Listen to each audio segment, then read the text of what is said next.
নমস্কার। তিলোত্তমার আজকের পর্বের রিভিউ নিয়ে বাংলা সিরিয়াল সমাচার তোমাদের সামনে এসে গেছে। তো আজকের পর্বের রিভিউতে যেটা দেখা যাচ্ছে যে তিলোত্তমাকে তো দেখতে পাইনি এখনো অবধি চোখে, মানে ও তো ভাবছে মারা গেছে, মারা যাওয়ার পর কে যে এসেছে এখনো পর্যন্ত প্রতাপ দেখতে পাইনি। খুব ভাবছে ওর যে সঙ্গী আছে আবির, বলছে তুমি তো ফোন করেছিলে না ওর বাড়িতে, মৃত্যুর খবরও দিয়েছিলে কিন্তু কেউ বিশ্বাস করতে চায়নি। বলে হ্যাঁ। তখন কি করে, তিলোত্তমার বাড়িতে সঙ্গে সঙ্গে ফোন লাগিয়েছে। তখন তিলোত্তমার বাড়ির লোক সবাই মিলে ও তো অষ্টমঙ্গলাতে আসবে, আসলে কি কি করবে সেই সমস্ত কিছু প্ল্যানিং প্রোগ্রাম করছে। করতে করতেই ফোন আসে। তো তিলোত্তমার বোন ফোনটা গিয়ে রিসিভ করে। তো ফোনটা গিয়ে ধরতেই বলছে যে কে, বলছে তিলোত্তমা আছে। বলে তিলোত্তমা তো এখানে নেই, ও তো শ্বশুর বাড়িতে। তো প্রতাপ বলছে শ্বশুর বাড়িতে? তো বলছে হ্যাঁ, আর এখন মুখার্জি থেকে তো ব্যানার্জি হয়েছে। তো প্রতাপ তো শুনে অবাক, বলছে না না, আপনাদের কোথাও একটা ভুল হচ্ছে, তিলোত্তমা তো মারা গেছে, ও তো ওপর থেকে পড়ে মারা গেছে। তো বলছে কি বলছেন আপনি, কে বলছেন আপনি, কে বলছেন, আর কি উল্টোপাল্টা কথা বলে যাচ্ছেন। তখন তো বাড়ির সবাইকে ডাকছে, এক এক করে আসছে, কি হয়েছে কি হয়েছে, বলে দেখো আবার তিলোত্তমার মৃত্যুর খবর বলছে। বলছে হাত থেকে পড়ে নাকি মারা গেছে, এই নিউজ পেপারে নাকি এসছে, খবরের কাগজে বেরিয়েছে, টিয়ার গ্যাস ছোড়া হচ্ছে, হসপিটালের বাইরে নাকি প্রায় নাকি হাঙ্গামা লেগে থাকছে।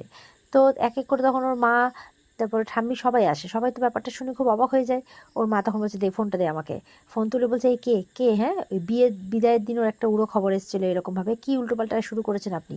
আপনি জানেন যে আমার হাজব্যান্ড কিন্তু একজন মানে রিটায়ার্ড মানে এসপি, আমি কিন্তু ওনাকে নিয়ে থানায় যাবো আর আপনার 12টা বাজিয়ে রাখবো। বলে কি নাম, মানে এসিপি আর কি।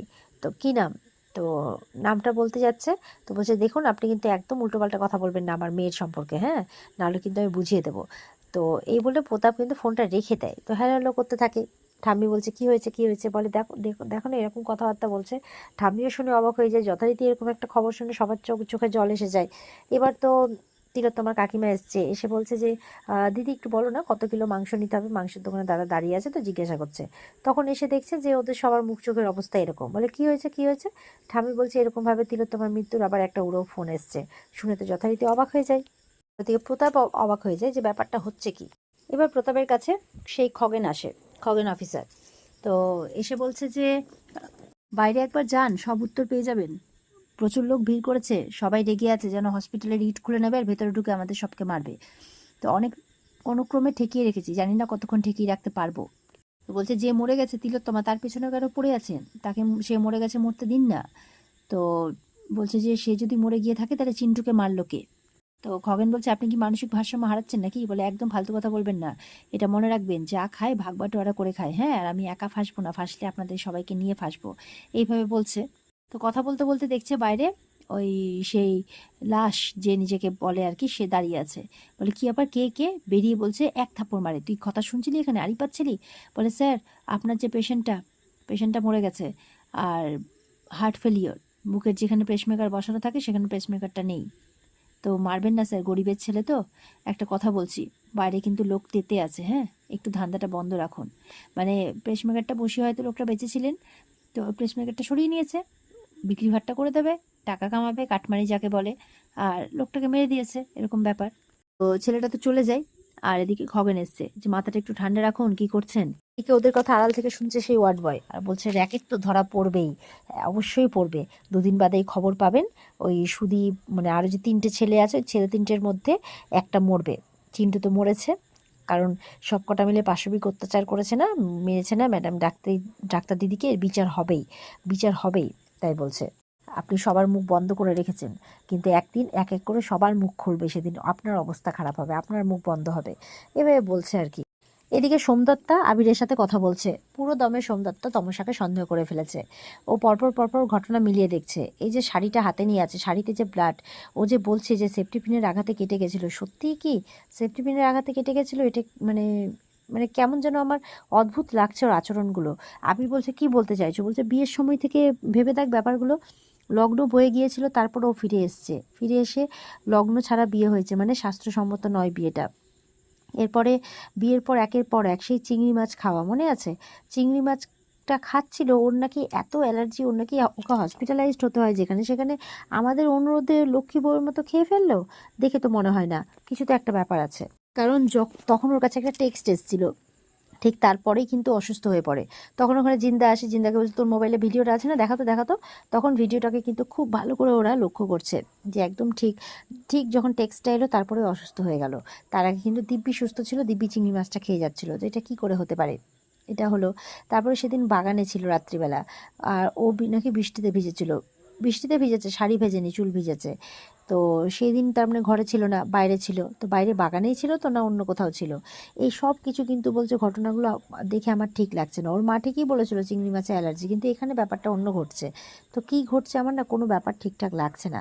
আবির বলছে একটা কাজ করা যায় না, এই ব্লাড স্যাম্পেলটা পাঠানো যায় না? বলে কোথায়? এই বলে আবির তখন ফোন করছে হসপিটালে। আবির সঙ্গে সঙ্গে ফোন করেছে প্রতাপকে, ফোন করে বলছে যে একটা স্যাম্পেল পাঠাবো আপনাকে, ফরেন্সিকে পাঠাতে পারবেন? মানে একটা ব্লাডের স্যাম্পেল, ডিএনএ টেস্ট করব, মিলিয়ে দেখব যে আমাদের বউয়ের কিনা, সেটা আমাদের বাড়ির বউয়ের কিনা। বলে কী বলতে চাইছেন? বলে হ্যাঁ বলুন পসিবল কিনা।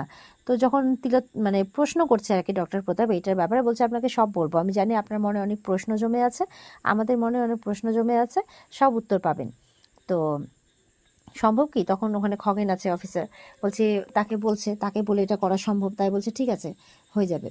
তো এই বলে বলছে ঠিক আছে আমি স্যাম্পেলটা পাঠাচ্ছি, শাড়িটা পাঠাচ্ছি। তো এই বলে ফোনটা রাখে, বলছে আমাদেরকেও তো মিলিয়ে দেখতে হবে যে এটা আদৌ তিলোত্তমা মুখার্জি নাকি। তখন ডক্টর প্রতাপ বুঝতে পারে যে ওখানেও তার মানে ডক্টর তিলোত্তমা মুখার্জিকে নিয়ে কোনো একটা মিস্ট্রি চলছে। তখন ওই খগেন অফিসারকে বলে যে কটা দিনের জন্য কাটমানির ব্যাপারটাকে বন্ধ রাখতে হবে।